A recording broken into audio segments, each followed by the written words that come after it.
Thanks for listening, and if you like what you've just heard, don't forget to click so, and please hit subscribe. If you build it, they will come.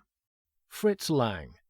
Fritz Lang had run away from his family home in Vienna as a young man to become a painter in Paris. Whilst waiting for his call-up to the Austrian army in World War I, he worked in cabaret writing a couple of film scripts for early silent films before serving his duty. Lang avoided frontline action due to nearsightedness, but was still wounded, and on returning from the war as a near-penniless lieutenant in 1918, wondered how he would make ends meet, until Peter Ostermeyer offered him a lead role with his theatre company. He was recommended to Erich Pommer, producer of The Cabinet of Dr. Caligari, who took him on as a dramaturge, essentially a story doctor. Although Lang had written films that were produced, he had no knowledge of movie production or the mechanics, and yet he soon went from writing a script in 4 days to shooting one in the same time frame, and here began his career as a director. After his first features, The Spiders Part 1 and 2, the opening 2 of an abandoned serial of 4 films dealing with a criminal gang, Lang made his first standalone film, Destiny, Der müde Tod, literally The Tired Death, in 1921, one of the earliest portmanteau multi-story horror films. It was essentially a fantasy, but the recurring physical character of death and a haunting atmosphere of somber dread earns it a place within the horror genre. Destiny was written by Lang with his wife Thea von Harbu and produced by Erich Pommer. It concerns a young honeymoon couple where the husband vanishes into the sealed-off graveyard bought by a mysterious black-caped and hatted stranger, Death, played by Bernhard Goetzke. In trying to find him, the man's wife, Lil Dagover, is offered a chance by Death to return her husband if she can save his life across 3 historical periods in Persia, China, and Venice. Each failure extinguishes a candle in the Hall of Death designed by Fritz Arno Wagner. What makes Destiny so striking is the almost regretful demeanor of Goetzke's Grim Reaper, a touching performance, and an ideal somber face of gaunt high cheekbones and heavy-lidded eyes. There is also fun to be had in spotting which role he hides in during each unfolding episode in the test. Allegedly, Louis Buñuel, director of the famed Un Chenin de Loup and L'Âge d'Or, was inspired to become a filmmaker on seeing Destiny. Another director similarly impressed by the film was a young Alfred Hitchcock. Dr Mabuse Parts 1 and 2, 1922. Around Berlin at the time Lang made the 2 parts of Dr Mabuse, there were ghoulish posters depicting a woman partnered with a dancing skeleton bearing the caption, "Berlin, you're dancing with death." Lang was not yet a political person until he made Metropolis, enjoying a security in his life and work in the early 1920s. However, he was not oblivious to the darker side of human experience and the discontent that fostered the rise of Nazism. He was fascinated by criminality and spent time accompanying the police on crime scene visits, research that inevitably bled into his work.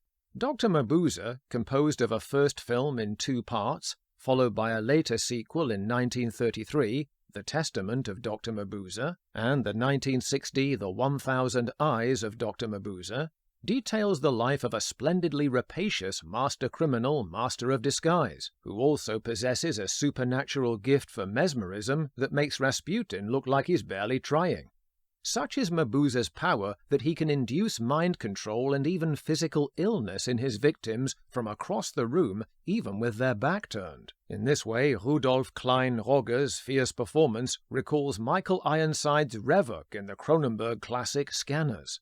Klein-Rogge would go on famously to portray the scientist Rotwang in Metropolis, and was also in Destiny, as was Bernhard Goetzke, who played a memorably haunting Death, and here is Mabuse's nemesis, determined to catch him almost at his own peril. Mabuse is a gambler who uses his disguise ability to enter gambling dens, and with his hypnotic power persuades opponents to throw away perfectly good hands to give him victory. He is something of a Berlin kingpin, as he also has a lucrative counterfeiting side racket and doesn't restrict himself to mere cards. In the opening, he steals a business contract in order to cause chaos and a run on shares at the stock market to his benefit.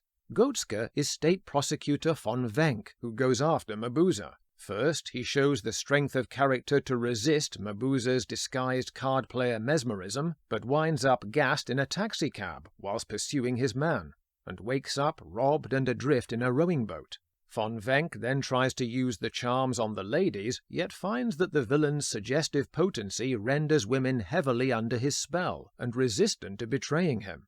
The dancer Cara Carrozza, out Egede Niesen, clams up, and his attempt at using Countess Told, Gertrude Welke, to wheedle the story out of her in jail is foiled when she is touched by how strong the Svengali-like hold of Mabuse is upon Carrozza. Dr Mabuse Part 2, Inferno, 1922. In the second part, Mabuse and von Wenck battle again with each other, Mabuse sending a henchman to bomb von Wenck's office disguised as an electrician. The master criminal focuses his unearthly talent on inducing the Countess's husband to kill himself with a razor blade, whilst treating him as a psychoanalyst. Mabuse is nothing if not a hyphenate of predatory talents. Lang provides us with an exciting climax, where at a stage show Mabuse re-hypnotizes von Wenck, successfully placing him fully under the influence he couldn't manage before.